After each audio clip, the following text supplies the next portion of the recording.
बिस्मिल्लाहिर्रहमानिर्रहीम। अस्सलामुअलैकुम। मैं आप सबको अपने यूट्यूब चैनल एजुकेशनल टिप्स में खुशामदीद कहती हूँ।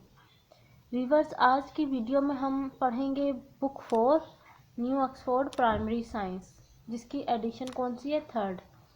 आज हम पढ़ने जा रहे हैं इसका चैप्टर नेक्स्ट। जैसे हमने प्रीवियस चैप्टर पढ़ा था मैग्नेटिज्म, तो अब आज हम पढ़ने जाएंगे साउंड का चैप्टर। देखिए, साउंड यानी आवाज़ों के मुतालिक आज हम इस चैप्टर में पढ़ेंगे। हाफ चैप्टर में आज आपको पढ़ा दूंगी और हाफ चैप्टर में आपको नेक्स्ट लेक्चर में समझाऊंगी। देखिए, रीडिंग स्टार्ट करते हैं। Close your eyes and listen carefully. How many sounds can you hear? आप अपनी आंखें बंद करें और गौर से सुनें कि आपको किस तरह की आवाज़ें आ रही हैं। सम में बी लाउड, कुछ बहुत ऊंची होंगी। अदर में मस्ट बी क्वाइट, और कुछ खामोशी होगी कुछ जगहों पर, यानी कुछ बहुत कम होंगी। Have you ever wondered how sounds are actually produced? कभी आपने सोचा है कि साउंड किस तरह से पैदा कैसे होती है, किस चीज़ के रिजल्ट में पैदा होती है? Can the bombing of an exploder, the sound clicking of your fingers and the sound of drum beating all be made the same way? क्या बॉम्बिंग की आवाज़ या फिर हमारे फिंगर को हिलाने की आवाज़ या फिर ड्रम बजाने की आवाज़ सेम होती हैं, यानी सारी एक जैसी होती हैं? Surprisingly the answer is yes. हैरानी की बात है कि आंसर सबका येस है, यानी इस सवाल का जवाब हाँ है। वो क्यों है? चलिए वो पढ़ते हैं। Look at this picture of a stone falling into a still body of water. ये देखिए, पानी है। पानी के अंदर हम अचानक से जिस तरह पत्थर हमने गिराते हैं, ये कोई चीज़, कोई पत्थर ना हो, कोई भी चीज़ हो, वो हम इस पानी के अंदर गिराते हैं। और पानी क्या है? इस टाइम बिल्कुल ठहरा हुआ है, हिल नहीं रहा था। The ripples on the surface expand outward in circle। वो कह रहे हैं कि जो इसके ये सर्कल से बन रहे हैं, जो आप ये देख रहे हैं, इन्हें कहा जाता है रिपल्स, लहर। जो ये बन रही हैं, ये क्या है? ये अब बाहर की तरफ बढ़ती चली जाएंगी, बाहर की तरफ बढ़ती चली जाएंगी। जब हम पानी लेंगे, उसके अंदर कोई चीज़, समंदर में ही कोई चीज़ इस तरह हल्की सी कोई चीज़ छोटी सी गिराते हैं, तो आप नोट करेंगे कि इस तरह की वेव्स बनेंगी। ये क्या है? ये वाइब्रेशंस हैं। चलिए नेक्स्ट पेज पे चलते हैं।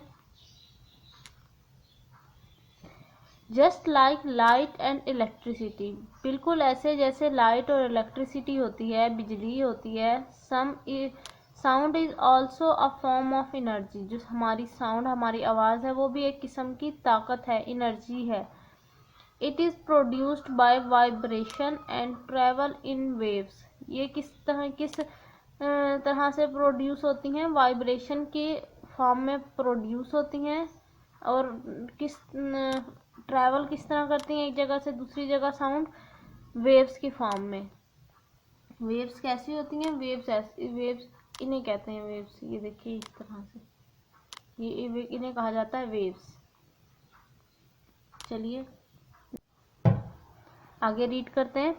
When an object hits the surface of water, जब कोई ऑब्जेक्ट जो है क्या करेगा? पानी को जाके हिट करेगा, उसमें जाके गिरेगा। The waves travel towards in a circle, जो समंदर में लहरें बन जाएंगी हल्की सी।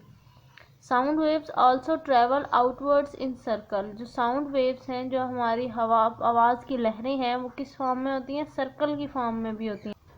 अच्छा, अब उन्होंने क्या कहा? लेकिन हम उन्हें देख नहीं सकते। जो वेव्स हैं उनको हम देख नहीं सकते अपनी नेकेड आई से। नेक्स्ट पढ़ते हैं। Irregular repetitive sound waves create noise while regular repetitive waves produce musical notes.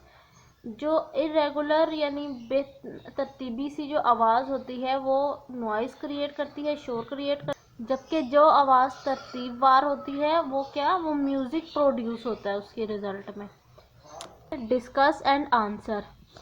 What is the difference between noise and music.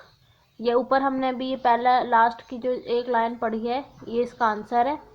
Which kind of music do you enjoy, ये आप खुद बता सकते हैं। what is about the sound of that music that you like, are there any kind of music you dislike, what is it about the sound of that music that you dislike, which kind of noise are the most unpleasant। इन तमाम सवालात का जवाब आप itself दे सकते हैं क्योंकि मैंने ऊपर आपको बहुत सारी चीज़ें अच्छे से एक्सप्लेन कर दी हैं। हम सिर्फ रीडिंग की तरफ चलते हैं। हम next, sound moves through the air by pushing the air particle around its source. Sound wave जो साउंड है, जो आवाज़ है, वो एयर के थ्रू मूव करती है और एयर के में जो मौजूद पार्टिकल्स होते हैं वो उसको धकेलते हैं अगले सोर्स की तरफ, पुश करते हैं अगली तरफ। When an object vibrate, it moves air particles around it। जब कोई ऑब्जेक्ट जो है वो यूं हिले, मूव करे, it moves air particle around it। Basically वो क्या कर रहा होता है कि अपने इर्द गिर्द मौजूद एयर पार्टिकल्स को मूव करवा रहा होता है। These air particles bumps into one another। वो एक दूसरे के साथ जाके इस तरह टकराते हैं। They are squashed and then they expand as each of them passes on its energy to the next। एक दफ़ा तो वो एक दूसरे के साथ टकराते हैं और फिर उसके बाद वो क्या करते हैं, आगे की तरफ मूव करते हैं और एक पार्टिकल दूसरे पार्टिकल को अपनी एनर्जी ट्रांसफ़र करता चला जाता है। The vibration passing from particle to particle are called sound wave. जो वाइब्रेशन है एक पार्टिकल से दूसरे पार्टिकल तक पास जो होती हैं उन्हें क्या कहा जाता है, साउंड वेव्स कहा जाता है। If your year is with in the range of the vibration you can here the sound produced. अगर आपके आपके कान के करीब कोई वाइब्रेशन, कोई आवाज़ या वाइब्रेशन हो रही है तो आप उसको सुन सकते हैं, उस साउंड को आप सुन सकते हैं। आगे देखिए, कैन साउंड बी मैयर्ड। क्या हम आवाज़ को मैयर कर सकते हैं कि कितनी ऊंची है, क्या है। Can we find out how many sound wave strike against our ear. क्या हम इस चीज़ को मालूम कर सकते हैं कि कितनी आवाज़ें हमारे कान के साथ आके टकराती हैं।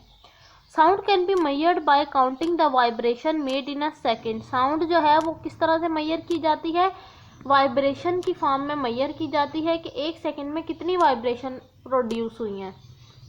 द नंबर ऑफ वाइब्रेशन पर second is called the frequency.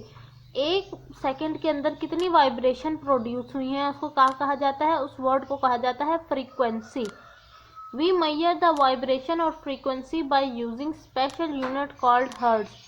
हम जो है उस फ्रीक्वेंसी को या वाइब्रेशन को किस फॉर्म में मैयर करते हैं, हर्ट्ज की फॉर्म में, जिसकी क्या यूनिट है, hertz. This unit tells us how many vibration there are per second. कि एक सेकेंड में कितनी वाइब्रेशन हुई हैं वो कौन बताता है, वो उसकी यूनिट यानी हर्ट्ज बताते हैं। यानी 15 हर्ट्ज हैं, 13 हर्ट्ज हैं, वो खुद बताते हैं। आगे देखिए, ये देखिए, जब हमारी फ्रीक्वेंसी यानी जब हमारी आवाज़ ऊंची होती है तो जो साउंड की लहरें हैं वो बहुत करीब हो जाती हैं, अटैच सी होती हैं। और जब आवाज़ स्लो होती है तो फ्रीक्वेंसी जो है उसकी क्या हो जाती है, वेव्स की ज़्यादा हो जाती है। देखिए दरम्यान में एक स्पेस ज़्यादा, इसमें स्पेस नहीं है इतना ज़्यादा। Object vibrating strongly produce loud sound and object vibrating slowly produce soft sound. जो ऑब्जेक्ट तेज़ आवाज़ प्रोड्यूस कर रहा है वो जो है ज़्यादा स्ट्रांग वाइब्रेशन प्रोड्यूस करेगा, जो मैंने अभी आपको ऊपर समझाया। और जो ऑब्जेक्ट आवाज़ कम दे रहा है, सॉफ्ट आवाज़ है उसकी, वो जो है लो फ्रीक्वेंसी है होगी उसकी। यहाँ तक तो मैंने आपको समझा दिया। अब आगे चलते हैं। If you playing the string of a guitar, it bring to vibrate. The vibration disturb the air around the string. Waves are produced. उन्होंने कहा है कि जब हम किसी गिटार को वाइब्रेट करते हैं, अगर आपने कभी गिटार इस्तेमाल की होगी तो आपको पता होगा कि इनके गिटार के ऊपर पतली पतली सी एक धागे नुमा स्ट्रिंग्स होती हैं। जब हम उनको ऐसे करके अपने हाथ की मदद से हिलाते हैं तो क्या होता है कि वो स्ट्रिंग मूव करना शुरू हो जाती हैं, वाइब्रेट करती हैं। उनकी वाइब्रेशन की वजह से क्या होता है, साउंड प्रोड्यूस होता है। If the string is planked with force, a loud sound note is produced. If the string is planked gently, a sound note is produced. Soft note is produced. वो कह रहे हैं कि अगर हम स्ट्रिंग्स को तेज तेज हिलाएंगे जोर से तो आवाज़ तेज प्रोड्यूस होगी, और अगर हम हल्के से हिलाएंगे तो आवाज़ कम प्रोड्यूस होगी। Most humans can hear sounds ranging between 20 Hz to 16,000 Hz. इस रेंज के दरमियान जो आवाज़ें प्रोड्यूस होती हैं वो एक आम इंसान सुन सकता है। आगे पढ़ते हैं।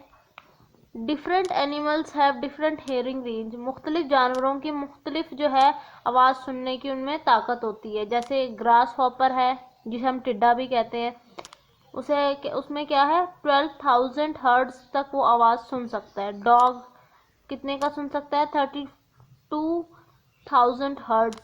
बैट यानी चमगादड़ कितने की सुनती है, 100 हर्ट्ज की।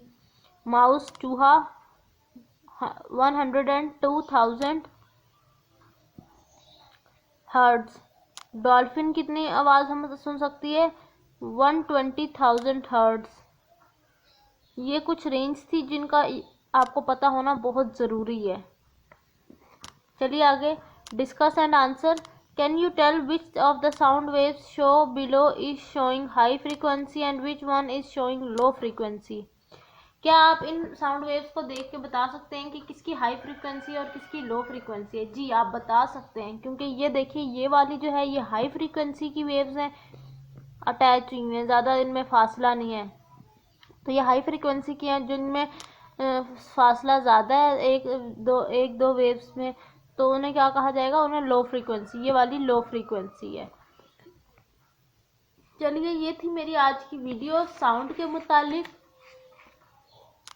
उम्मीद करती हूँ कि आपको मेरी ये वीडियो पसंद आई होगी। अगर पसंद आई है तो चैनल को सब्सक्राइब करें, वीडियो को लाइक करें, और इसी के साथ मुझे दीजिए इजाज़त। अपना बहुत सारा ख्याल रखिएगा। अल्लाह हाफिज़।